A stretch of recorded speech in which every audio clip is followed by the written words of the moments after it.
Yeah, well, thanks very much to IFP for having me today. As Alyssa was saying, I'd love to tell you a little bit and share a little bit about our experiences working on Call Me Kuchu. I do have a PowerPoint, not quite sure where it is right now.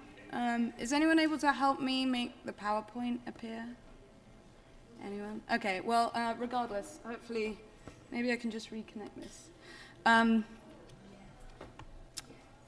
Does that work? No? Okay. So I guess I'll just try and do it without the PowerPoint and without the trailer. Oh, there we go. Perfect. Right. So as Alyssa was saying, we basically completed Call Me Kuchu about a year and a half ago.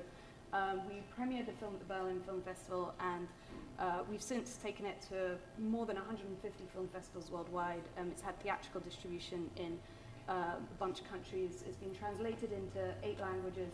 But I guess what I want to focus on talking about today is not so much the conventional or traditional distribution of the film, but basically the process that we try to use to make the film, the actual production process, but also the process around the advocacy and trying to use the tool as an educational and advocacy tool, working in conjunction with the activists that the film is about.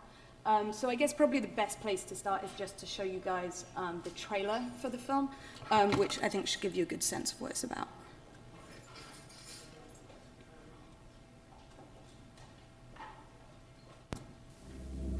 There is neither male nor female.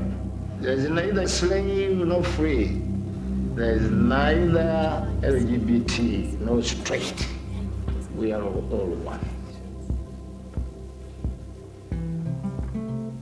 I'm the first gay man to be open in Uganda. The very first gay man. I opened my eyes and is this the real thing? We're not pretending.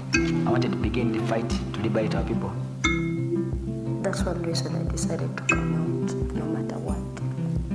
I have 2 children. I am a lesbian.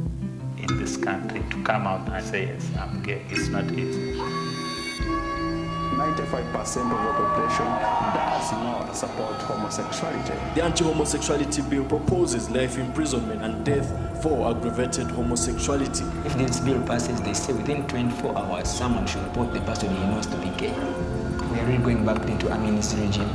This is the one that called for hang them here. I think Ugandans are interested in looking at pictures of homosexuals. The neighbors were saying that I will be the next victim. God's law is that homosexuality is sin, and the wages of sin is death. This man should be arrested, tried, sentenced, hanged. Sometimes I fear if they come and get me here when I'm alone. It is one thing being outed, and another one being denied. Uganda can't wipe out homosexuality. We found ourselves and we accept and rejoice in the way we are. I cannot allow Ugandan children to be recruited into homosexuality. I will never allow it. It's not evil. The ones I've met are natural, they are born homosexual. The front is going oh, this point is Sodom and Gomorrah just because of gays. Who are you to judge? A synonym of the queers here. K-U-C-H-U. They kept on saying we're not here, but of late, we are here.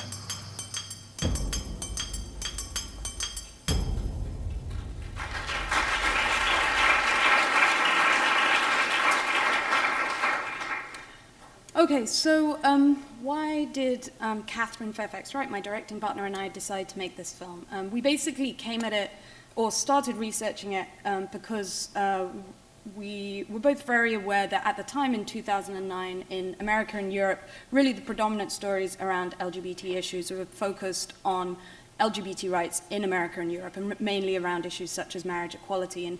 And having spent quite a bit of time living and working in various parts of East Africa and Northern Africa, we were really aware that the experience for LGBT communities there had to be very different. And we started researching the general area, just seeing what we could find online, speaking to human rights organizations like Human Rights Watch.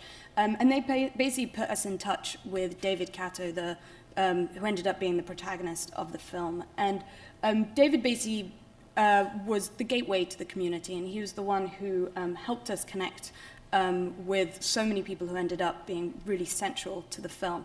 I think one thing that both Katherine and I realized even before we started filming was that in itself we were inevitably going to be making what's known as a social issue documentary, or a film that had the potential to be used for advocacy.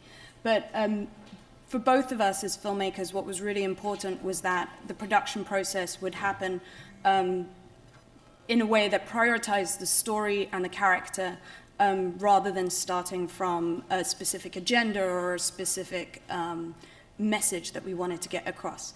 And actually, I think this quote from George Saunders, of all people, is a really good kind of summarizes what our approach was. That we essentially felt the most important thing was that if we could get the audience to empathize with the people we were following, that would be the most powerful advocacy tool possible. And so as a result, we really tried to focus a lot of our energies on following our characters as closely as possible, and just expecting the message would come along after that, or as a result of that. I'm actually going to skip ahead because I think we might have a little less time than originally planned.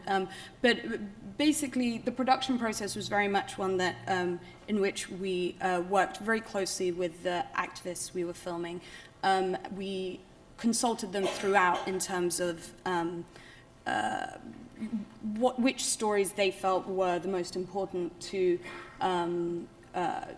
be following, and even, you know, after a while through our, as we were filming with them over the course of a year, after a while they concluded that actually the most useful thing would be for us to be living within the community, and we ended up moving in with one of the activists in the film, Naomi, and that made a huge difference in terms of our relationship to the community and what we were able to understand in terms of what was going on. I think one thing we definitely had to consider, one moment at which we definitely had to start considering the message or the advocacy aspect of the film, as well as the story and the characters, really came in the editing of the film.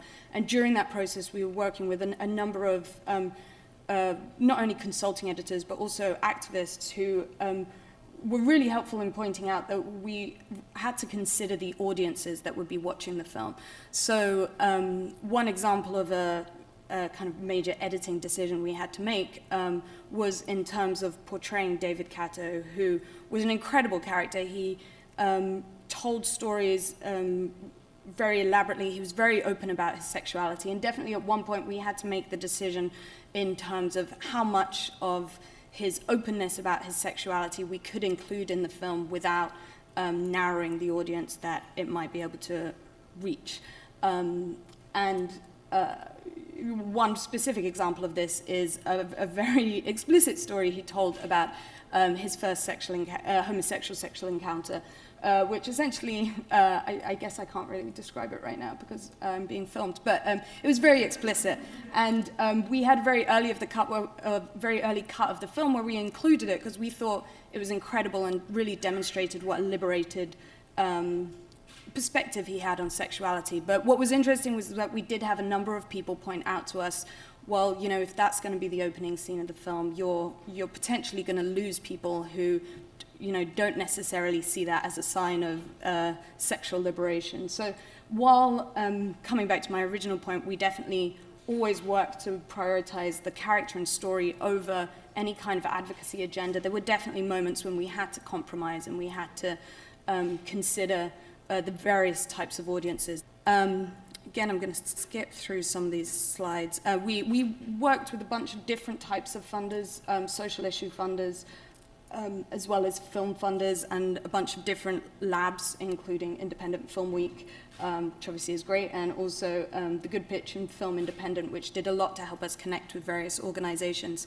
Then it obviously came to the point of distribution, and I think one thing we realized was really important is we had to have a very concrete sense of how we wanted to actually make sure the film was having an impact. And I think a very obvious thing to start with was that we realized it was incredibly important to involve the activists that were in the film in as many premieres as we could, in as much of the distribution as we could, simply because people were far more interested in speaking with them than they were in speaking with us, the filmmakers, and that it made a much bigger difference in terms of raising awareness of this really serious human rights violations going on in Uganda.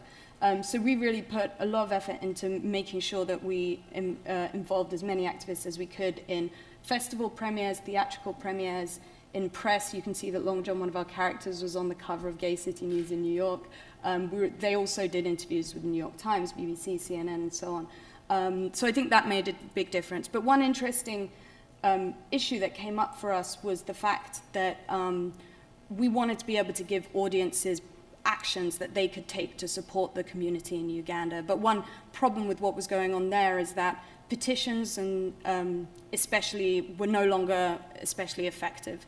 The community on the ground in Uganda was saying that anything coming from the West and implying that it was telling the Ugandan government what to do was no longer working, because the Ugandan government was responding very proudly, saying, you know, Western countries and former colonial powers don't have a right to tell us what legislation we can and can't pass. So as a result, we worked with a number of international organizations as well as the activists on the ground in Uganda to figure out what would be the most effective way to be using Call Me Kuchu for advocacy. And in our case, it wasn't necessarily about telling members of the public to sign a petition or go to a demonstration. It was actually about working on more high-level and targeted advocacy screenings that actually involved the public less than we had originally planned. So some examples of these were screenings with the State Department at the World AIDS Conference, screening with the British government, screening with the Robert F. Kennedy Center that was sending delegations of celebrities and political activists to Uganda to speak directly with the Ugandan government.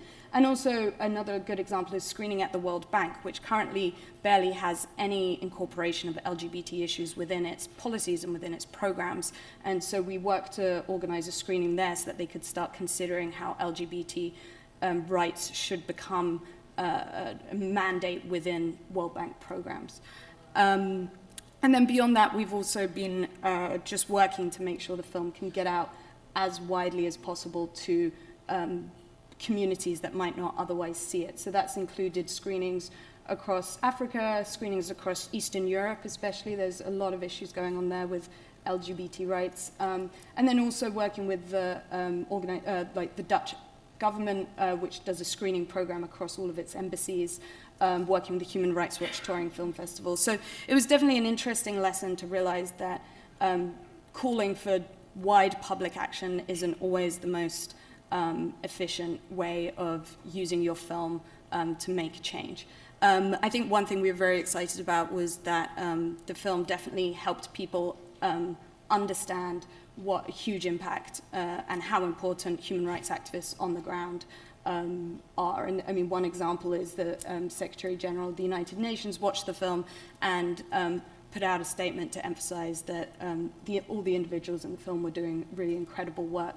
And finally, I think pretty much the most important thing to us, and I think something that we really tried to lay the groundwork for throughout making the film, was the fact that everyone featured in the film wanted to help us get it out there and really recognize the film and believe that the film was an accurate representation of their experiences. And I think that was best shown by the fact that they chose to screen the film as the opening event for the first ever Uganda Pride in 2012, which was incredibly important for us because it was obviously a form of validation for them. So I think I'm pretty much done. I've run a little bit late. That's a very blitz summary of our work with Call Me Kuchu. happy to talk to anyone else anymore if anyone's interested. And the film will be coming out on DVD and iTunes and digital platforms in the US at the end of September. Thank you very much.